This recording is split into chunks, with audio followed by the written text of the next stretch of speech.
If you grew up watching Dora the Explorer, you need to hear this before you ever let your kids near it again. The first frame burned itself into my memory, and no matter how many nights I drink myself numb, I can't forget it. Dora's wide, round cartoon eyes staring forward, but not with the cheerful innocence we all remember. They were wrong. The pupils were too large, almost swallowing the whites of her eyes, and her smile trembled like it had been animated by someone who didn't understand joy. The colors were muted. The sky wasn't that bright Nickelodeon blue. It was gray. Sickly gray, like storm clouds heavy with rot. That was the opening shot. No catchy swiper, no swiping, no upbeat music, just Dora starring. I need you to understand. I didn't stumble across this by accident. I didn't find it on some dusty old VHS in my attic or at a flea market. I bought it. Or maybe it's more honest to say it bought me. It started with a thread on a forum I shouldn't have been lurking on, the kind of site where usernames are strings of numbers and avatars are just static. Someone had posted a file simply titled, "The Explorer's Map Uncut." The replies were the usual mix of trolls and curiosity, but one comment made my stomach sink. "Don't finish it, no matter what." I should have laughed. I should have closed my laptop. But something about that line hooked me, maybe because I grew up with Dora, maybe because nostalgia makes us reckless. And the post promised something no fan had ever seen before. The lost pilot episode, never aired, pulled straight from production tapes. I told myself it would be nothing. A fan edit, some creepypasta garbage, maybe an animation error reel. But when I opened the file, when the static cleared and Dora's eyes met mine, I realized this wasn't just a cartoon. What I saw wasn't entertainment. It wasn't even parody. It was a ritual. The way Dora's voice carried, low, droning, almost too human, made me pause the video less than a minute in. The silence in my room felt heavier after she stopped speaking, like the tape had bled into my space.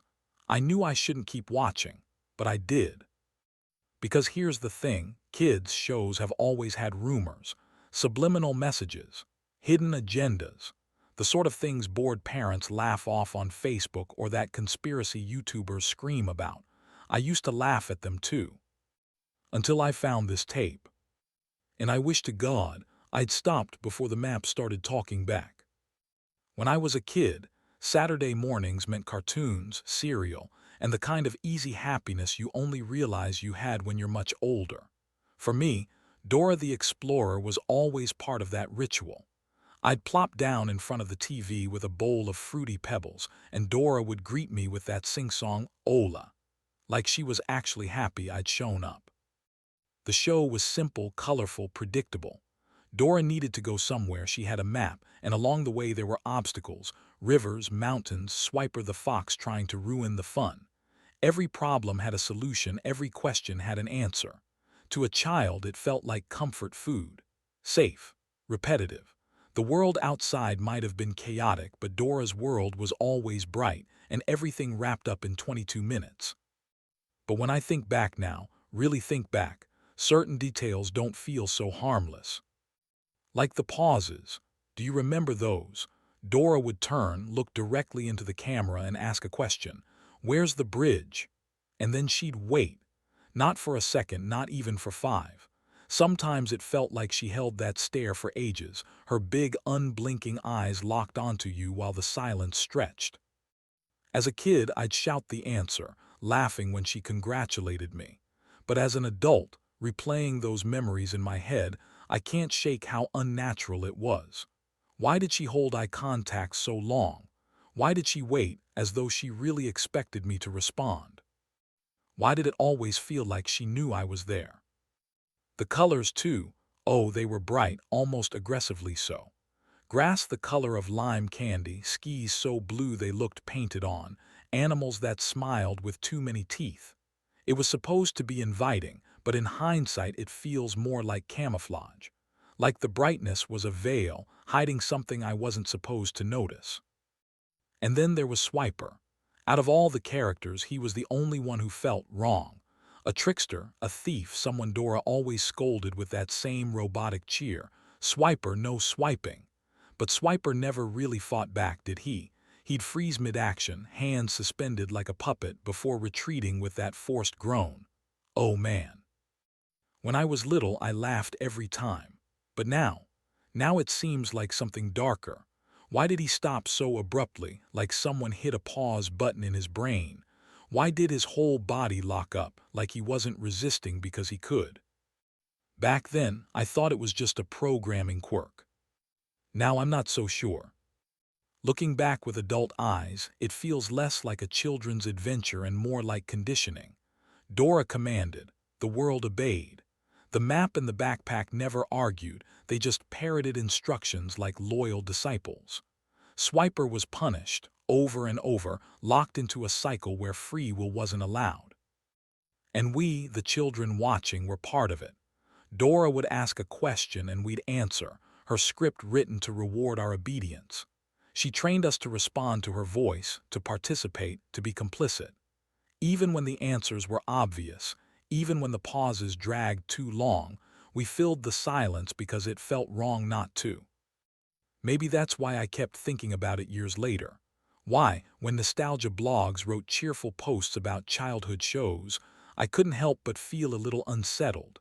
Everyone else remembered Dora as this harmless icon, but in my memory she was waiting, watching.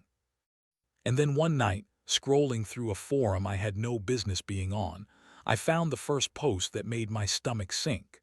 A thread with a single screenshot: Dora, frozen mid-stare, her eyes darker than I remembered. The caption said, "You think you know Dora, you've only seen the safe version." That was the moment everything changed. If you've ever been down the wrong rabbit hole on the internet, you'll know the feeling I had that night. It's like wandering through a neighborhood you don't belong in. Lights off in every window, shadows moving behind curtains, a sense that everyone is watching you even though no one says a word. I'd clicked my way into one of those forums that doesn't have a name, just a string of letters and numbers for a URL. The design looked like it hadn't been updated since the early 2000s. Black background, neon text, glitching avatars. You don't stumble into places like that by mistake. You arrive there, usually following a breadcrumb trail from somewhere safer. And once you're inside, you realize you've crossed an invisible line. That's where I found the thread. The title was simple: Dark Explorer Tape. At first, I thought it was just another creepypasta thread. I'd seen 100 of them, people talking about haunted cartridges, lost episodes, cursed films that drive viewers insane. Most of it is copy-paste garbage. Fun to read, sure, but nothing more than spooky bedtime stories for bored teenagers. But something about this one was different. The first post wasn't written like a story. It was short, blunt, almost desperate. If you find the file, don't finish it. No matter what, Dora isn't what you think she is. No flourish, no build-up, no "once upon a time I found a tape." Just a warning. I scrolled down. The replies were a mess of curiosity and mockery. Lol, another Dora creepypasta, original. Anyone got the link? Bro, I watched it, not scary, just weird. You didn't finish it then. That last one stood out. It wasn't mocking. It wasn't joking. The account that posted it had no avatar, no profile information, just the sentence, "You didn't finish it then." I know some of you hang around these forums too. Maybe you've seen the thread I'm talking about. Maybe you even remember the usernames, though I doubt it. Half of them disappeared within weeks. Some accounts were deleted outright. Others just stopped posting. Back then I brushed it off. People go dark on forums all the time. But the more I scrolled, the more unease crept in. There were screenshots, grainy images of Dora's face frozen mid-frame, her smile warped, her eyes too wide. In one still, Swiper wasn't smiling. He wasn't even animated. He was lying on the ground, unmoving, a red smear where his body should have been. Another reply read, "I muted the video halfway through, still had nightmares. She was in my room." Someone else chimed in immediately after, "Don't say that here, they'll notice." I laughed when I first read it, told myself it was just people role-playing, but my hand hovered over the trackpad longer than it should have. There was a rhythm to the thread, a strange undercurrent of fear woven between the jokes. The deeper I dug, the stranger it got. There were rumors that the Dark Explorer tape wasn't just some fan edit. Supposedly, it came from an internal testing reel at the studio. A compliance experiment, they called it. Animators allegedly built it as a study on how children responded to commands. And if you believe the whispers, certain producers pushed it further, testing boundaries, inserting symbols, layering sounds only some people could hear. Of course, I didn't believe that. Not really. It sounded like the same urban legend structure I'd read 1,000 times.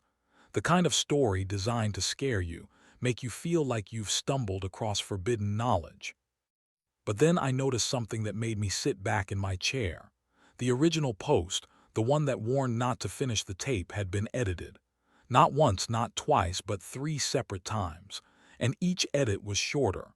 The final one was just a sentence, hastily written, almost frantic.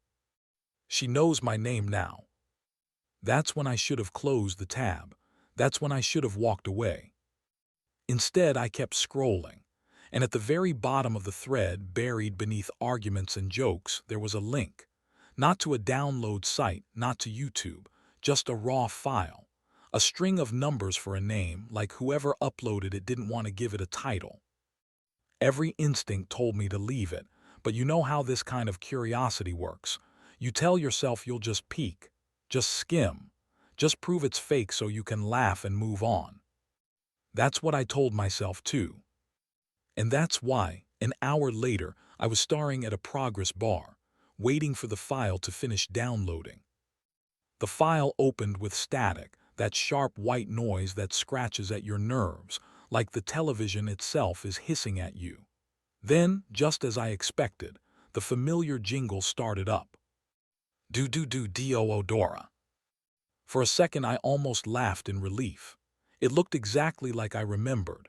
The bright colors, the bouncing tune, Dora skipping into frame with her purple backpack swinging happily. She waved at me, at the audience, eyes wide and innocent. For a moment, it was nothing more than nostalgia. I thought I'd been duped, that the forum had just overhyped a fan edit. But then I noticed something off. The sky wasn't that bright, clean Nickelodeon blue. It was duller, almost gray, like a storm was rolling in. The grass looked too sharp, every blade standing stiff, unnatural, like it could cut if you touched it. Dora smiled anyway. "Hola, today we're going on a journey." Her voice was right, but not. It carried a strange weight, deeper in pitch, like there was another voice layered underneath hers, a whisper shadowing every word. She turned to the audience, to me. "Do you want to come with me?" I laughed under my breath because of course she was going to pause. That was the formula. Dora always waited for you to answer.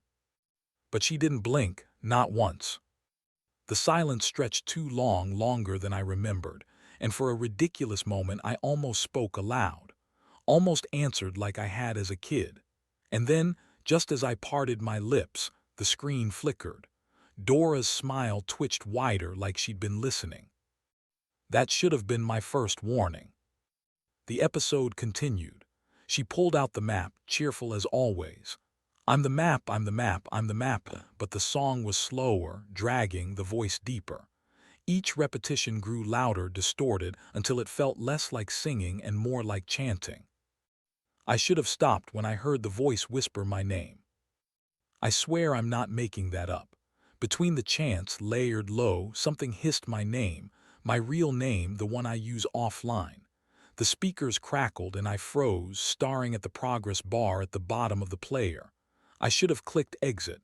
I should have deleted the file. But you want to know what I saw next, don't you? So I kept watching. The journey was supposed to be simple. Dora needed to cross a river, climb a hill, and reach a house. But the background felt wrong. The river wasn't bright blue, it was dark, almost black, the current sluggish, thick like tar. When Dora asked us to help her find the bridge, the screen froze on her face, eyes too wide, smile too stiff, until I muttered, "The bridge." Only then did she nod. Only then did the episode move on. Swiper appeared next, darting from behind a tree. His design was wrong. His fur was matted, his teeth too sharp, and when Dora shouted, "Swiper, no swiping," her voice boomed through the speakers, low and commanding, layered with that whisper again. Swiper froze in place as expected, but this time he didn't groan his usual "oh man." He stayed frozen, trembling, his eyes darting as though something inside him fought to move. Then blood, thick, animated but disturbingly realistic, slipped from his nose. It dripped down his snout in bright crimson streaks. Dora laughed, not the cheerful giggle I remembered, but a low chuckle that didn't belong in a kid's cartoon. "We told you not to swipe." Swiper collapsed. The camera lingered on his crumpled body for far too long, and even though it was just pixels on a screen, I swear I heard something wet hit the ground. The episode kept going like nothing happened. Dora clapped her hands. "My buy-in," she shouted. "Now we can continue our journey." My stomach twisted. I leaned closer to the screen, waiting for, I don't know, some kind of glitch to reveal it was all fake. But Dora just kept walking, humming a tune I didn't recognize. The backpack sang too, though the song was off-key, its zipper mouth stretched wide as if it was screaming rather than singing. Every second I told myself to stop, but the more I watched, the heavier it felt. Like the tape wasn't giving me the choice, like it needed me to see. That's the part I can't explain. It wasn't morbid curiosity anymore. It was compulsion. Every time my hand drifted toward the mouse, the screen flickered and Dora would pause mid-step, staring directly out of the screen, waiting. And each time I pulled my hand back. Because somehow I knew, if I stopped watching, she'd be disappointed. And disappointment was far more dangerous than anything on that tape. I thought I'd seen the worst of it with Swiper's collapse, but that was just the warm-up. The episode shifted after that point, almost like the rules had changed. Dora reached the hill, but it didn't look like the ones from the show. The green slopes were blackened, with patches of ash-colored dirt and leafless trees clawing at the sky. She turned to the screen, her head cocked unnaturally to one side, her smile stretched too wide. "Now," she said, "we have to climb the hill, but we need your help." The camera didn't pan to the hill. It didn't show obstacles or landmarks. Instead, the screen went dark except for Dora's face, filling the frame, staring at me. Her pupils seemed larger now, glistening as if wet. "Say it with me," she whispered. "Arriba, arriba." Her voice was doubled again, the whisper beneath it slithering around the edges of the words. The pause came and I sat frozen, lips sealed. I told myself I wouldn't respond this time, but the silence dragged on, longer, heavier, until my throat tightened with the pressure of it. Before I realized what I was doing, I muttered, "Arriba." Her grin widened. Louder. My chest tightened. "I can't hear you, my real name." I froze, my blood ran cold. She said it. She spoken my name. Not the one I use online, not a nickname, my real name.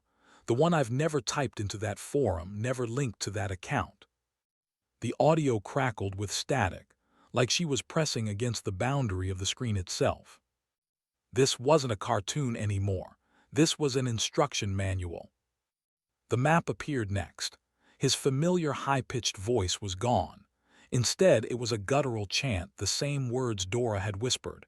"Arriba, arriba, arriba." Each repetition heavier, more distorted, like voices were layering in from beyond the speakers. The backpack joined in, its zipper mouth stretched so wide it looked like a wound. The fabric around it tore at the edges, threads dangling like veins. Its voice was shrill, cracked, gasping between chants. "Say it," Dora demanded, eyes narrowing. I whispered the word again. The screen shifted suddenly, showing symbols etched into the hillside, spirals, jagged lines, crude shapes that looked ancient, wrong. Dora crouched down and traced them with her finger, smiling at me as if she wanted me to copy her movements. "Draw them," she whispered. "You need to draw them." I shook my head, though she couldn't see me. My hands stayed locked in my lap, but my eyes, God, my eyes couldn't look away. Every symbol burned itself into my mind, searing itself there like a brand. Swiper appeared again, or what was left of him. He was dragged on-screen by hands that weren't attached to bodies, gray, skeletal hands reaching from the edges of the frame. His eyes were open, but they were glazed, twitching. Dora placed her hand on his chest and looked directly at me. "Do you want Swiper to go away forever?" It wasn't the cheerful question from the old show. This was darker, loaded. She paused, waiting. I didn't answer. The screen flickered, and the whisper hissed my name again. "Say it," Dora demanded. "Say it now."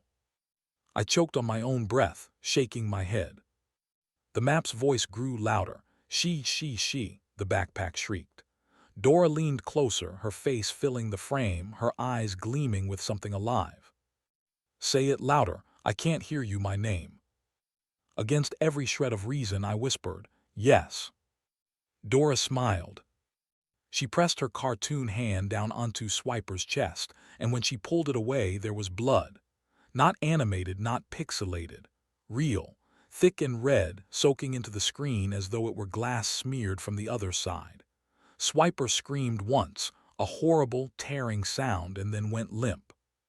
Dora's eyes met mine again. "My buy-in," she said softly, her voice echoing with the chorus of distorted chants. "Now we can continue." The hill seemed to melt away, dissolving into a black void filled with floating symbols, glowing faintly. Dora began reciting words in Spanish I didn't fully understand. Some were common, others twisted, mangled, archaic. The map and backpack echoed her, the chants overlapping until it was impossible to tell which voice belonged to which. And then Dora turned back to me. "Repeat after me."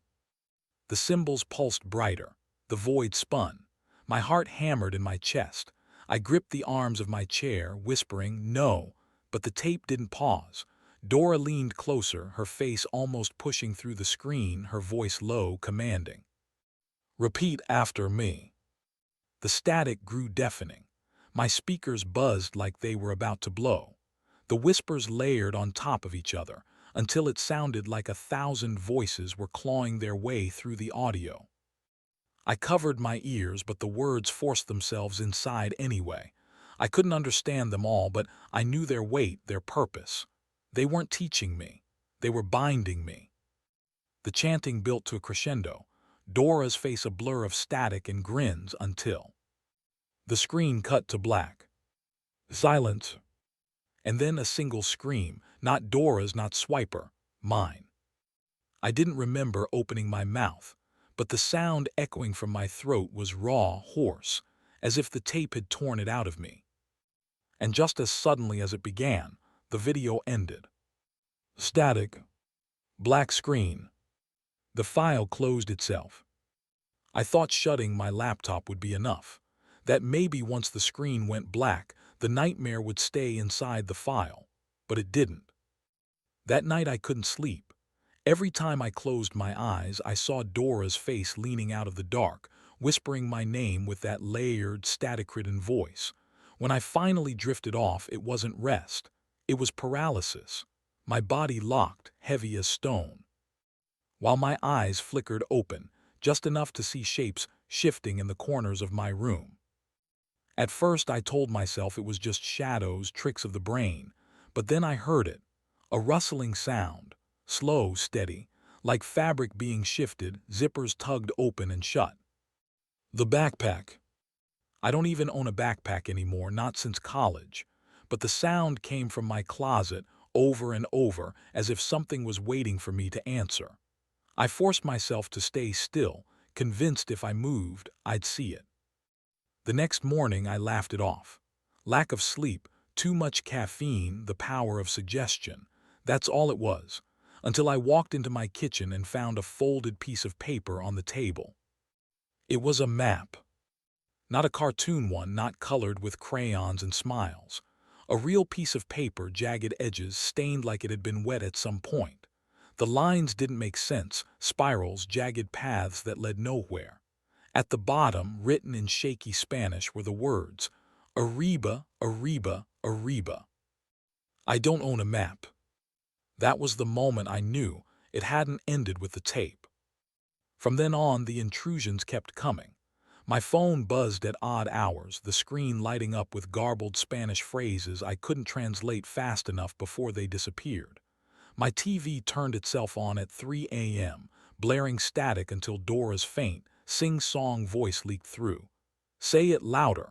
I can't hear you. I stopped sleeping. When I tried, the paralysis came back. Once I woke to see Swiper, broken, bleeding, standing at the foot of my bed. His head twitched in jerks like frames skipping in an old tape. He didn't move closer, but I could hear him rasping something in a broken voice. Why did you say yes? Every time I thought I was losing my mind, I'd check the forum. And that's when it got worse. The thread I'd first found about the Dark Explorer tape had grown longer, but not with the same usernames. Accounts were disappearing. Threads cut off mid-conversation. One user, Mapmaker92, had posted something that made my blood run cold. Don't ignore it, the symbols don't fade. Once you watch, it watches you back. That was their last post. Their account hasn't been active since. Another user shared their own story of hearing whispers at night, of seeing the backpack hanging in their hallway, even though they lived alone. They begged for answers. Then silence. No more updates. I told myself I'd stop checking. But late at night, when the whispers came crawling out of the static, I couldn't help but look, desperate to see if anyone else had survived long enough to explain what was happening to me. I started seeing things in daylight too. Out of the corner of my eye, I'd catch flashes of bright purple, like backpack's fabric, ducking behind door frames. Or I'd hear Dora's sing-song cadence layered under the chatter of coworkers, as if she was hiding in their voices. Normal life became impossible. Ordering coffee, I'd hear the barista ask my name, but when she repeated it, her voice glitched. For half a second, it wasn't her voice. It was Dora's. The symbols from the tape, they wouldn't leave my mind. I'd catch myself doodling them on scraps of paper, on the margins of work documents without realizing I was doing it. The spirals, the jagged paths, they pulled at me, begged me to finish them. It wasn't just a memory anymore. It was intrusion, infection. And every night, the rustling in the closet grew louder. Sometimes I swear I hear a muffled chant joining in. The map's guttural tones, the backpack's shrill gasps. They're waiting for me to join. I don't know how much longer I can keep this up. I can't sleep, can't eat, can't function without Dora's voice bleeding into everything. And yet part of me needs to know. Where did this tape come from? Who made it? Because if it really was an instruction manual, then for what? I used to laugh at people who chased conspiracies about children's shows, about hidden messages. But now I'm ready to dig. I have to. Because if I don't, I think the backpack in my closet will open itself. I didn't want to become one of those people. The ones who disappear down rabbit holes, stringing red yarn across corkboards until their friends stop returning calls. But after the tape, after the map on my kitchen table and the rustling in my closet, I didn't feel like I had a choice. I started small. Old production notes, archived interviews with the creators of Dora the Explorer. Most of it was bland corporate speak, focus groups, bilingual education, bright colors to stimulate young minds. But then, buried in a scanned magazine article from 2001, I found a single line that felt off. The interviewer asked about Dora's audience engagement, long, blank stares into the camera. One of the producers laughed and said, "It's a compliance test. Kids don't even realize they're being measured." Compliance. That word stuck to me like tar. I dug further. Late nights, search terms that got weirder, darker. I found rumors about pilot episodes that never aired, episodes that had been shown to select focus groups but vanished from Nickelodeon's vault soon after. One former intern, posting under the handle Map Lost, claimed those pilots weren't meant for children at all. They were meant for ritual compliance. We were told it was testing interactivity. It was. They wanted to see how far kids would go if Dora asked. At first, I thought it was just another creepypasta thread. God knows there are enough of them. But the deeper I went, the more I kept seeing the same names, the same half-deleted posts, the same blurry screenshots. Nick Jr. knew they all knew. Even now, typing that makes me sound insane. But some of you have been following me for a while.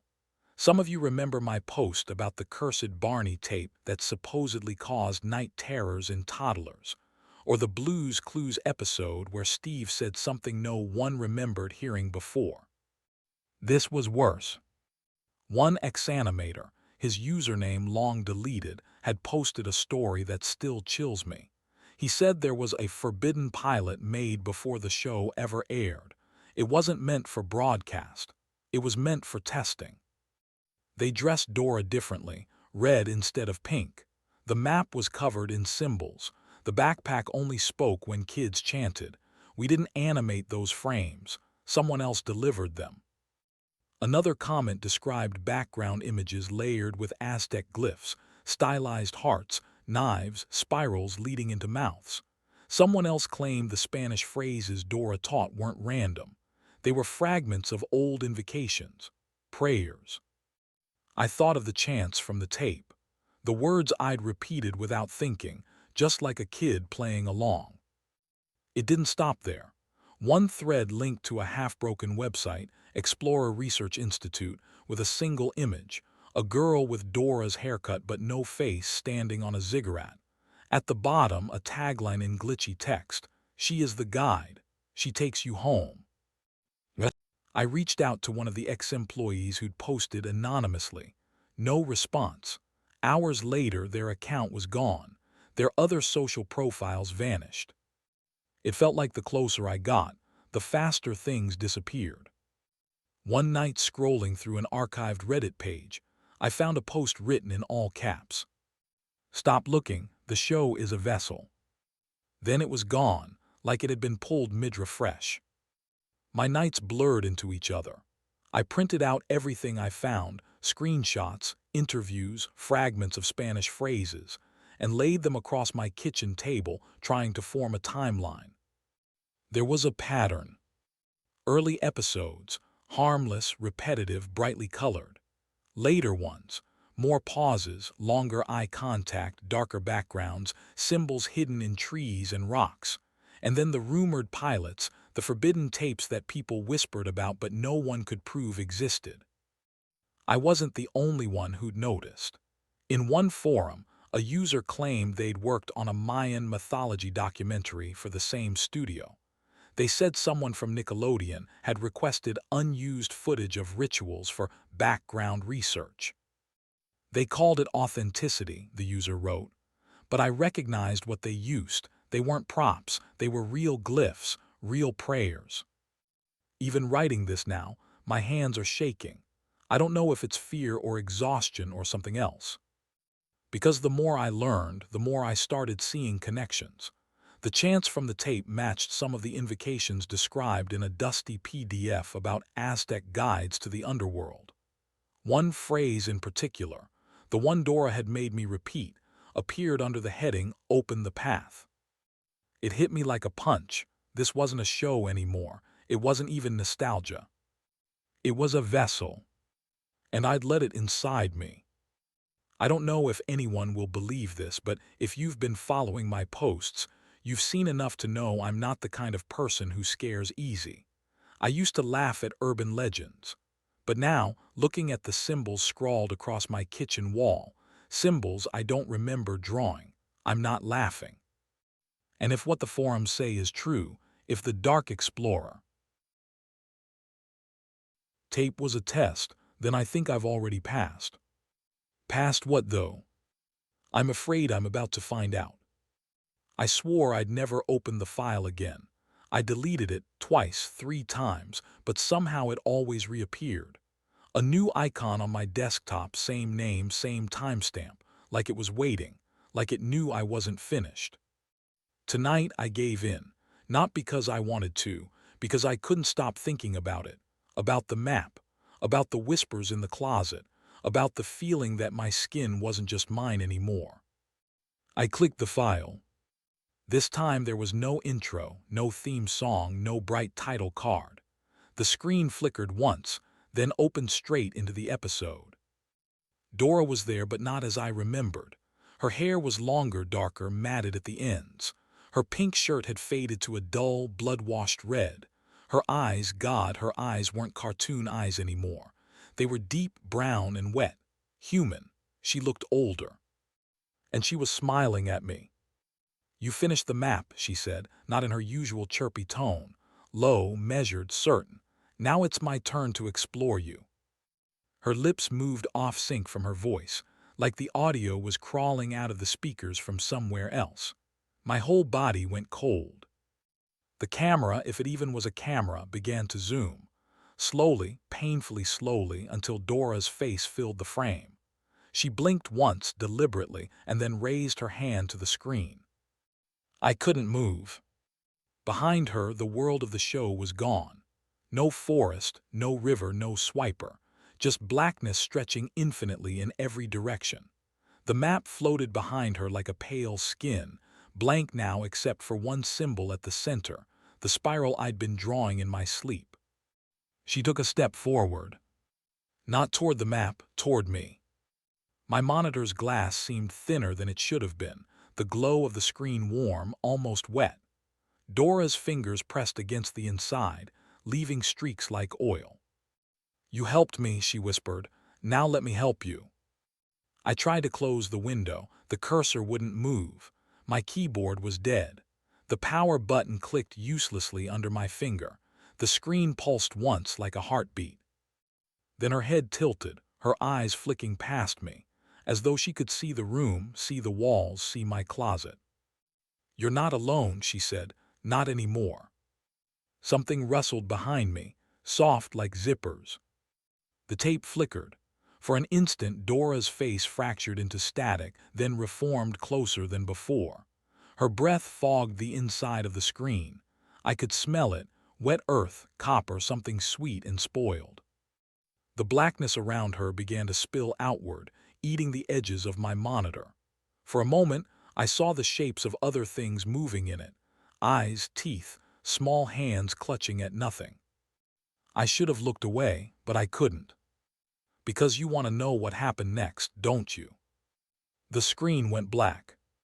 But I wasn't alone. I can feel her watching me even now as I type this. The glow of the screen feels like a hand on my shoulder. Every reflection in the window seems a little too dark, a little too deep. She said it was her turn to explore me. And I think she's already started. If you've made it this far, you're probably wondering why I told you all this. Maybe part of me hopes that by speaking it out loud, it loses some of its grip on me. Maybe I'm just selfish, spreading the weight of it so I'm not carrying it alone. But listen to me carefully. Do not go looking for the tape. Don't go digging through forums. Don't chase dead torrents or sketchy listings. I know some of you will anyway. I know curiosity is stronger than fear. Just remember, I warned you. The tape doesn't just play on a screen. It plays in you. Once Dora has your attention, she doesn't let go. And if you're thinking, that's just a story, just creepypasta, just some guy online trying to scare me, I used to think the same. Until I started hearing the backpack in my closet. Until I started finding maps I never owned. And here's the worst part. Sometimes it doesn't matter whether you watched it or not. Sometimes just knowing about it is enough. So tonight, when you're lying in bed, when the TV flickers for no reason or your phone buzzes at 3 a.m., listen closely. If you hear Dora calling your name, don't answer. Or maybe, tell me what she says.